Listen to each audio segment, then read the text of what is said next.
상황은 13장에 계속 이어서 봐야 되는 부분인데요. 13장에서는 블레셋이 쳐들어왔잖아요. 그리고 지금 이들이 기브아라고 하는 사울의 고향 그쪽에서 이제 양쪽이 진영을 벌이고 대치하고 있는 상황입니다. 그 상황 속에서 지금 14장 1절에 보면 요나단이 자기 무기를 든 소년에게 뭐라고 말합니까? 우리가 건너편 블레셋 사람들의 부대로 건너가자. 양쪽이 지금 대치를 하고 있어요. 그런데 그 상황에서 블레셋은 숫자도 엄청 많습니다. 엄청난 무기도 가지고 있어요. 지금 이스라엘은 그들을 보면서 겁을 잔뜩 집어먹고 두려워하고 있고 왕도 어찌할 바를 모르고 있고 군인으로 왔던 사람들조차도 상당수가 도망을 갔어요. 블레셋이 먼저 쳐들어오고 공격을 하면 했지 사울 쪽에서 이스라엘 쪽에서 먼저 공격하기는 쉽지 않은 상황이에요. 그런 상황에서 요나단이 독단적으로 결정을 한 겁니다. 야, 자기 무기 든 병사 따라다니는 병사에게 우리가 저 블레셋 편으로 가서 한번 붙어보자. 이제 이런 걸 한 거예요. 이거는 아주 독단적인 행동입니다. 자, 건너가자. 그 다음에 뭐라고 그랬어요? 하고 그의 아버지에게는 아뢰지 아니하였다. 아버지에게는 모르게 숨기고 자기들의 생각과 뜻과 계획을 말하지 아니하고 독단적으로 행동을 하고 있는 겁니다. 그러면 여러분, 오늘 남자분들이 별로 없는데 여자분들이라도 상식적으로 생각해 보세요. 지금 양쪽의 군대가 지금 진영을 벌이고 대치하고 있는 상황인데 이 모든 군대를 지휘하는 아버지 왕에게 아무 알리지도 않고 그 중에 병사 중에 있는 물론 그 중에 장군이라 할지라도 요나단이 혼자 독단적으로 이렇게 그것도 군대를 이끌고 가는 거 아니고 딱 둘이 가서 치겠다고 하는 이게 용납이 됩니까? 안 됩니까? 이건 말이 안 되는 상황이거든요. 그리고 이제 연결이 6절로 가야 되는 거예요. 왜 요나단이 이런 생각을 했는지, 요나단이 왜 저 블레셋 편으로 블레셋 사람들한테 우리가 쳐들어가자 이런 공격을 하려는 마음을 가진 이유가 뭔지 6절에 어제 우리가 본 말씀이잖아요. 요나단이 자기 무기 든 소년에게 이르되 우리가 이 할례받지 않은 자들에게로 건너가자. 이 할례받지 않은 사람들, 반대로 우리는 할례를 받은 사람이에요. 생각이 무슨 생각을 하는 겁니까? 만만하게 보는 겁니다. 왜 만만하게 봅니까? 우리는 할례 받은 사람이고 쟤네는 안 받았다는 거. 다시 말하면 우리는 하나님께 선택을 받았고 하나님과 특별한 관계에 있는 사람들인데 쟤네는 하나님하고 아무 관련이 없어요. 그 다음에 뭡니까? 여호와께서 우리를 위하여 일하실까 하노라. 예, 여호와께서 우리를 위해서 분명히 일해 주실 거다. 내 편이 되어 주실 거다. 이런 얘기지요. 여러분, 기드온이 미디안이 쳐들어왔을 때 하나님이 어떻게 하라고 하셨습니까? 몇만 명의 3만 2천 명인가 하는 군대가 소집이 됐는데 돌려보내라고 그랬잖아요. 우선 겁먹은 사람, 두려워하는 사람, 억지로 끌려온 사람 다 돌려보내라고 그랬어요.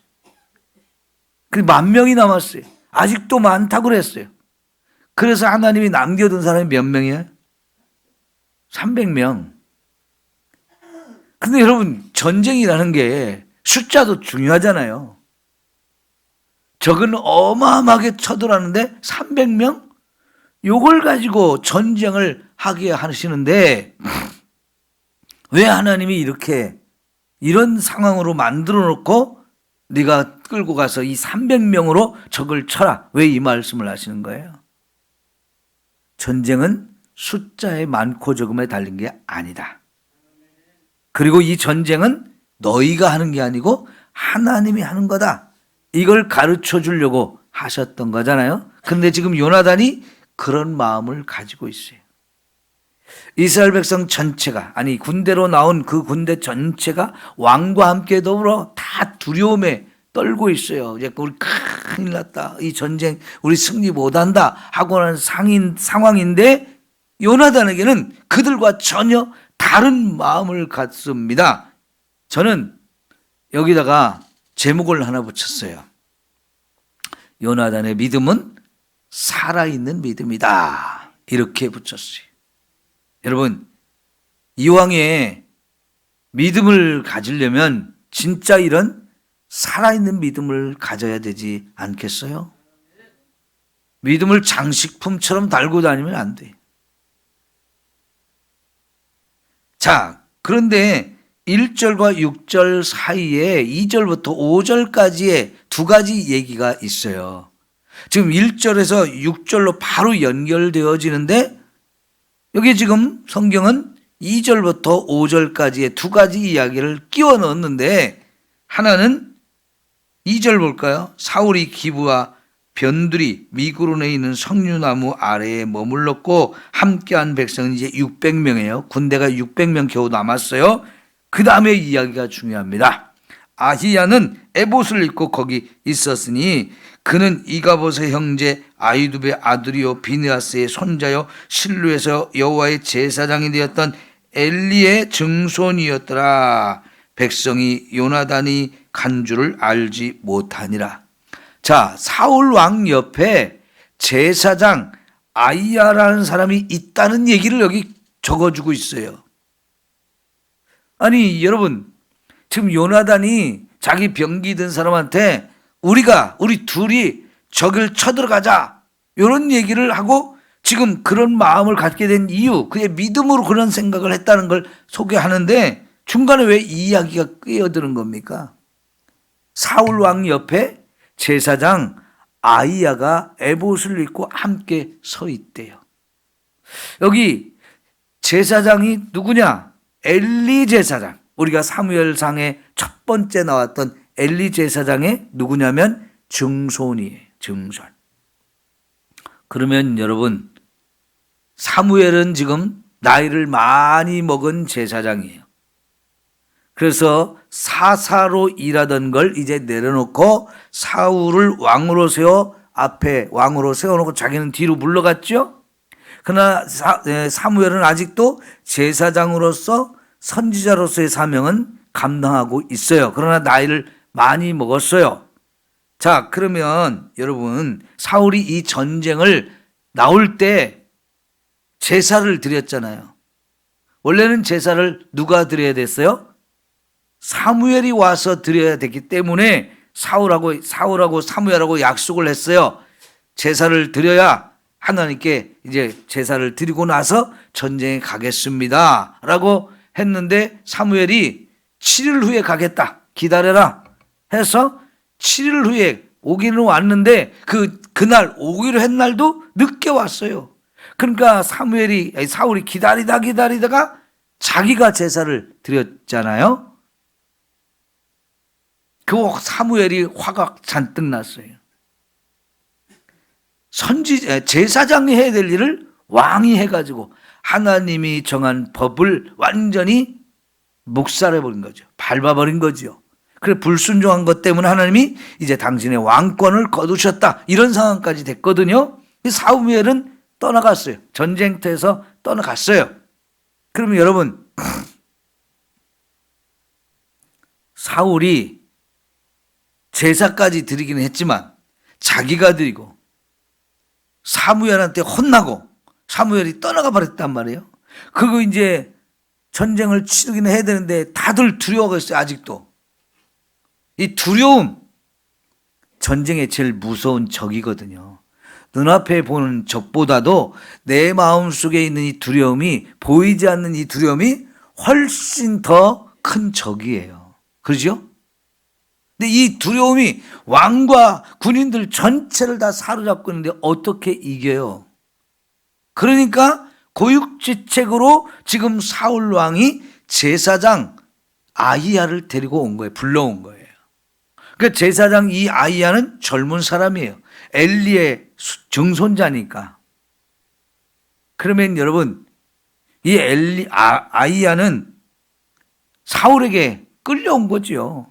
원래 이 제사장은 성전에 있어야 돼요. 근데 그가 에봇을 입고 이제 사울 왕이 끌고 왔으니까 여기 와 있는 거예요.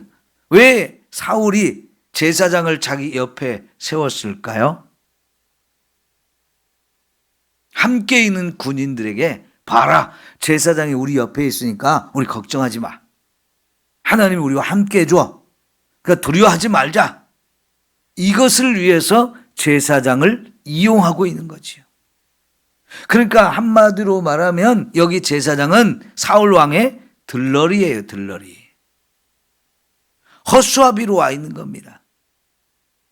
여러분, 이런 사울 왕의 처사가 바른 처사겠습니까?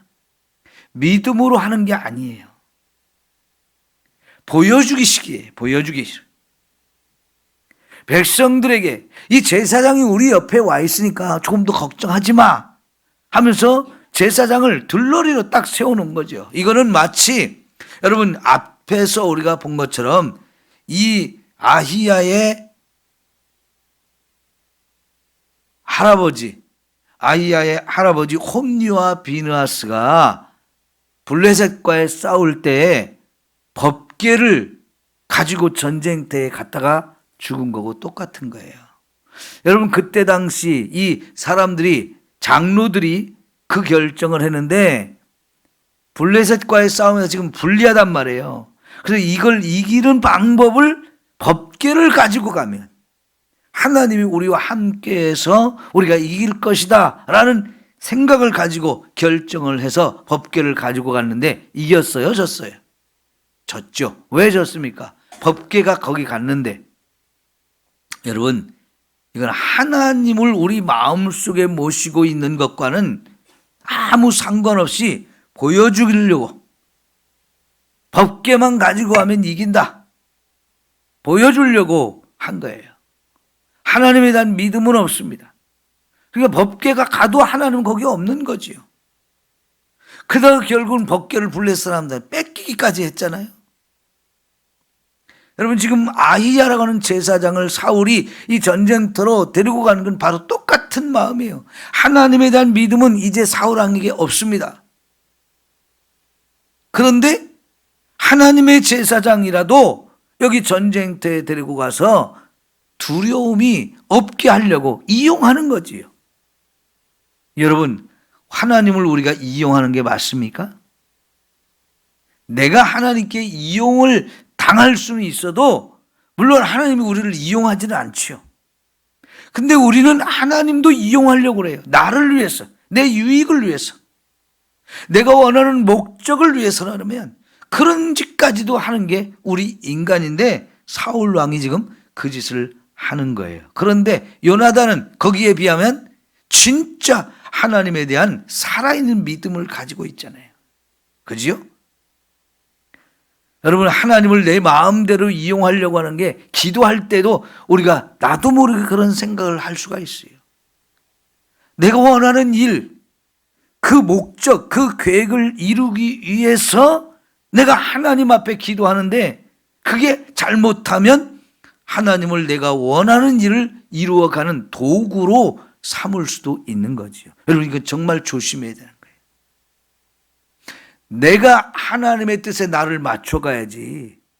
내가 원하는 그 뜻을 정해놓고 그것을 위해서, 그것을 성취하고 성공하기 위해서 하나님을 이용하는 이런 행태는 정말 옳지 못한 거지. 예수님께서 기도가 뭐였어요? 내 뜻대로 하지 마옵소서. 아버지의 뜻대로 되기를 원하나이다. 내 뜻을 내려놓고 내 뜻을 이루고자 하는 게 아니고 내 뜻을 내려놓고 하나님의 뜻에 나를 맞춰가는데 결국은 하나님의 뜻은 나를 죽이는 거였어요. 그럼 예수님이 그걸 받아들이고 제가 죽겠습니다. 제가 죽겠습니다. 내가 살고자 하나님 도와주세요가 아니라 하나님의 뜻이 나를 죽이는 것이라면 그 죽는 것까지 내가 순종하며 따르겠습니다. 받아들이잖아요. 이게 진짜 살아있는 믿음인 줄 믿습니다. 그리고 이제 4절을 보면 블레셋 사람들도 험한 바위 틈에 지금 주둔을 하고 있어요. 이스라엘도 험한 바위 쪽에 주둔을 하고 있어요. 그러니까 양쪽 군대가 험한 바위 이것이 있는 그쪽에 지금 크게 대치를 하고 있는 겁니다. 저쪽에서도 이쪽에 쉽게 못 오고 이쪽에서 저쪽으로 쉽게 못 가는 그런 환경적인 상황을 이제 설명을 하고 있어요. 그럼에도 불구하고 요나단은 가겠다는 겁니다. 가겠다는 거예요. 싸우러 가겠다는 겁니다. 근데 왜 아버지한테 다른 사람들한테 안 알리고 비밀스럽게 이렇게 갈까요?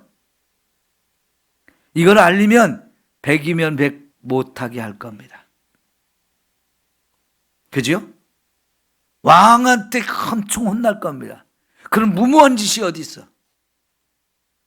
그 둘이 가가지고 너들 둘이 가서 저걸 어떻게 이기려고 그래? 지금 이쪽이나 저쪽이나 지금 험한 바위 절벽을 두고 있는 그런 곳에 어떻게 거기서 싸우려고 그래? 여보, 말릴 수 있는 상황은 몇 가지나 돼요. 이유는 여러 가지가 있어요. 그런데 왜 그러기 때문에 이거 딱 다 입 다물고 둘이만 가자는 거예요. 여러분, 근데 이 행위가 무모하고 철없는 애송이가 하는 짓 같지만 이것은 믿음으로 하는 일이었다는 거죠. 여러분, 비바람이 갈 길을 막아도 나는 가리, 이런 찬송이 있죠? 이게 진짜 믿음이 아니면 할 수 없는 행동인 거예요.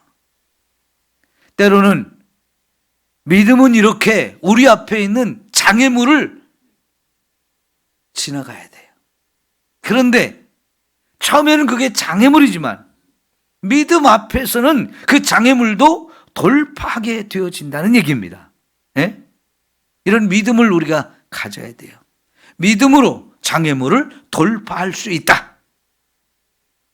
여러분, 내년도 새해를 우리가 이제 며칠 앞두고 있는데 하루하루 살아가는 게 결코 쉽지는 않죠. 버겁고 힘들고 진땀나고 화가 나고 속상하고 답답하고 이런 일들이 참 많습니다만은 여러분, 그런 일 앞에서 믿음으로 돌파할 수 있기를 축원합니다. 믿음이면 충분합니다. 믿음이면 충분히 우리 앞에 어떤 장애물이 있다 할지라도 돌파할 수 있어요. 그게 믿음의 능력이고 믿음의 힘인 겁니다. 자, 여러분, 물고기가 살아있는 물고기는 물을 거슬러 올라가죠. 근데 죽은 물고기가 갈 수 있나요? 죽은 물고기는 전혀 그럴 힘이 없습니다. 그냥 물과 함께 떠내려갈 뿐이에요. 근데 살아있는 고기는요, 흘러오는 물을 거슬러 올라가는 힘이 있어요. 그게 살아있는 물고기의 능력입니다. 그런데 보십시오. 물이라는 게 거슬러 올라가면 올라갈수록 그 물길이 험할까요? 평탄할까요? 계곡을 보면 밑에는 넓고 잔잔하고 환경이 편안합니다. 장애물도 별로 없어요. 그러나 물살을 거슬러 올라가면 올라갈수록 계곡이라는 건 더 거칠어집니다. 장애물도 많습니다. 돌이나 자갈도 훨씬 더 날카롭고 더 삐쪽삐쪽하고 더 큰 돌들이 많아요. 밑으로 내려가면 돌이 다 다듬어지고 깨져가지고 둥글둥글 납작납작 편안하잖아요. 그 위로 올라가면 올라갈수록 점점 더 환경은 나빠지거든요. 그런데도 물고기는 계속 거슬러 올라가요. 살아있기 때문에 그래요. 그걸 거슬러 올라갈 수 있는 힘이 있어요. 그게 바로 우리에게는 믿음의 힘이라는 겁니다. 믿음으로 그 모든 장애물이나 좋지 않은 환경, 이것을 돌파하고 나갈 수가 있게 되는 거지요. 환경 따지고 뭐 이것저것 계산하면 할 수가 없습니다. 안 된다는 이유는 잔뜩 나와요. 그럼에도 불구하고 지금 요나단과 그 무기를 든 소년이 한 마음이 되어서 가거든요. 여러분, 특별히 요나단의 무기를 든 사람, 저는 이 사람 참 요나단과 똑같은 믿음을 가진 훌륭한 사람이라고 생각해요. 이름도 안 나와요. 여러분, 이렇게 요나단이나 사울이나 골리앗이나 이런 사람들을 다 장군이고 왕이고 그러잖아요. 근데 그 옆에 따라다니는 충실한 부하가 있어요. 때로는 무기도 들고 들어주고, 때로는 이렇게 참모 역할도 하고 비서 역할도 하는 이런 충실한 그런 병사입니다. 그런데 요나단이 정말 믿음으로 내가 저기를 가서 우리 쳐들어가자 할 때 안 됩니다, 안 됩니다. 얼마든지 말릴 수 있거든요. 너도 갈래? 아, 나는 못 갑니다. 이럴 수 있는데요. 가죠. 갑니다. 대장님이 가면 저도 갑니다. 야, 이런 사람이 우리 옆에 함께 할 수 있다면 이건 천군 만마를 얻은 게 아닐까요? 옆에서 정말 나를 지지해주고 격려해주고 지혜를 주고 함께 할 수 있는 이 동역하는 사람이 있다면 정말 천군 만마를 얻은 거지요. 저나 여러분이나 하나님이 이런 사람을 붙여주면 얼마나 좋을까요? 네? 마음과 뜻이 잘 맞는 사람. 그래서 함께 정말 힘을 합해서 당신이 가는 데는 함께 가겠습니다. 오리를 가자고 하면 십리까지도 내가 동행해 주겠습니다. 이런 사람. 사실은 예수님이 12명의 제자를 불렀는데 그 12명의 제자가 예수님이 가장 결정적인 그 잡혀갔을 때 겟셋마네 동산에서 잡혀가는 그 순간 다 도망갔잖아요. 예수님에게도 정말 끝까지 죽는 자리도 함께 가겠습니다. 베드로가 그런 고백을 했지만은 베드로조차도 그렇게 못했어요. 그런데 주님은 그걸 아셨어요. 그래서 그것 때문에 섭섭하지 않고 그것 때문에 속상하지 않고 시험 들지 않고 시험에 들지 않았어요. 사실은 그런 사람 만나기가 그렇게 쉬운 것은 아니죠. 그러나 지금 요나단에게는 그런 사람을 붙여주셨어요. 그리고 시간이 좀 더 지난다면은 다윗과 같은 친구를 또 만나잖아요. 여러분, 하나님께서 우리 모두에게 정말 내가 살아가는 동안에 함께 이렇게 도와줄 수 있고 협력할 수 있는 이런 좋은 친구, 좋은 동역자, 좋은 참모, 이런 사람들을 정말 붙여주면 좋겠습니다. 이런 엄청난 축복이거든요. 때로는 우리가 그런 사람이 되어서 누군가를 잘 도와줄 수 있는 이런 사람, 그런 사람이 내가 먼저 되어주면 또 상대편도 나에게 그런 사람이 되어주는 거지요. 이 협력하는 것 너무너무 귀한 일이에요. 믿음 안에서 우리가 이런 아름다운 일을 할 수 있기를 축원합니다. 자, 그렇지만 요나단도 지금 내가 이런 믿음으로 이런 일을 하고 싶은데 하나님 사인을 주십시오. 징조를, 표징을 주십시오.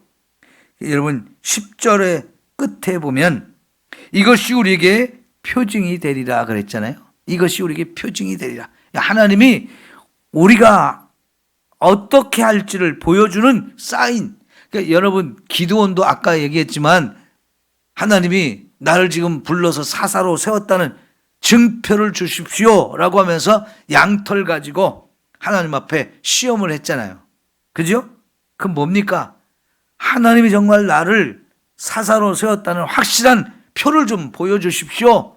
확신을 갖기 위한 마음이었어요. 하나님이 그걸 다 허락하셨죠. 그래서 요나단이 확신을 갖게 되고 이건 정말 하나님 뜻이구나. 그러면 하겠습니다. 했던 것처럼 지금 요나단도 표징을 원했어요. 양쪽이 험한 바위 틈에서 이렇게 서로 대치하고 있는데 내가 저쪽으로 가려고 할 때 저 사람들이 뭐라고 말하느냐를 통해서 표징을 얻기를 원했어요. 야, 까불지 말고 기다려. 내가 갈게. 이런 거 하고 야, 올라와봐.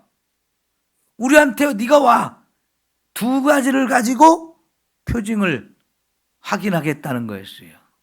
그런데 여러분, 이거는요 100% 지금 니들이 와 그럴 가능성이 100%예요. 우리가 갈 게가 아니고 니들이 와 그럴 가능성이 100%. 왜? 양쪽에 지금 대치하고 있는 게 험한 바위 틈에 있거든요. 내가 가는 게 쉽겠어요? 저놈이 올라오는 게 쉽겠어요? 내 입장에 생각할 때. 내 입장에서는 괜히 수고할 필요가 없잖아요. 저쪽으로 갈 필요가 없잖아요. 저쪽에 오는 게 저쪽 사람들이 어렵지. 그러니까 요나단은요, 그 어려운 것을 선택하고 그것이 하나님 뜻이라고 생각을 했거든요. 진짜. 그런데 저기 올라오라고 그랬어요. 그랬을 때 요나단, 이거는 하나님의 사인이야 하면서 진짜 기어 올라갔다고 그랬잖아요. 얼마나 험하면 지금 군인이 전쟁을 하러 가야 되는데 기어 올라갑니까? 이거는요, 요즘식으로 말하면 해병대나 이런 특수부대 훈련을 필요로 하는 거예요. 바위 절벽을 타고 올라가서 적을 침투한다. 이건 특수부대들이 하는 훈련이에요. 저 같은 방위병들은 이런 훈련을 할 필요도 없고 해본 적도 없어요. 그런데 지금 요나단과 무기를 든 사람은 같이 그 일을 하면서 적을 향해서 갔습니다. 그리고 실제 적진으로 침투해서 전투가 벌어졌는데 이쪽은 딱 두 사람, 저쪽은 부대예요. 그런데 여러분, 누가 이겼어요? 요나단이 이겼죠. 어떻게 요나단이 그게 이길 수 있습니까? 그 험한 바위를 기어 올라가서 힘도 다 빠졌는데 주님이 함께 가주시고, 아까 처음 우리가 불렀던 찬송가처럼 앞서가신 주를 따라갑시다 그랬잖아요. 주님이 요나단과 이 무기든 소년 앞서가셔서 그들과 싸워주셨고, 이 요나단과 무기든 사람은 예수님을 따라간 것이다. 저는 그렇게 믿습니다. 그래서 20명을 순식간에 다 죽여버렸어요. 근데 그렇게 사람을 죽인 것으로 끝나지 않고 하나님이 그 땅에 지진이 일어나게 하시고 막 흔들리는데, 거기 산 위에 있는 주둔지만 그런 게 아니고요, 저 산 아래 평지에 있는 사람들 거기까지도 지진이 다 일어나서 이 블레셋 진영 전체가 지진이 일어나서 그냥 다 놀라 자빠진 거예요. 여러분, 하나님이 함께 하셔서 이 두 사람을 통해서 이 놀라운 일을 이루고 있는 거죠. 저는 오늘 설교의 제목을 희망의 등불 요나단이라고 정했어요. 여러분, 희망의 등불이 되는 거예요. 우리가 언제나 이렇게 희망의 등불이 되었으면 좋겠습니다. 내가 먼저 등불을 켜서 높이 들게 되면 다른 사람들이 다 볼 수 있잖아요. 결국 이것을 이스라엘 왕과 군대도 보면서 이게 뭔 일이야 하고 살펴보니까 지금 적진에서 전쟁이 벌어졌고 우리 팀이 이겼어요. 살펴보니까 누가 갔느냐? 요나단하고 무기든 두 사람이 갔단 말이죠. 여러분, 이것이 왕과 다른 병사들한테 큰 힘이 돼. 우리 싸우자, 가자, 이렇게 돼서 결국은 전쟁이 벌어졌고 승리는 이스라엘 쪽에 이루어졌어요. 이런 희망의 등불. 아무리 어렵다 해도 누군가 희망의 등불을 높이 들면 사람들은 희망을 발견합니다. 할 수 있다는 믿음이 생기는 거예요. 우리도 가자, 이게 되어지는 거예요. 이 희망의 등불을 들 수 있는 사람, 그걸 밝혀서 사람들에게 비춰줄 수 있는 사람이 우리 예수 믿는 사람이 되어야 하지 않겠어요? 세상이 힘들고 어렵다고 말해도 우리는 그 어려운 것만 보고 절망하는 게 아니라 믿음을 가졌기에 희망의 등불을 높이 들 수 있는 우리 모두가 됐으면 좋겠습니다. 기도합시다.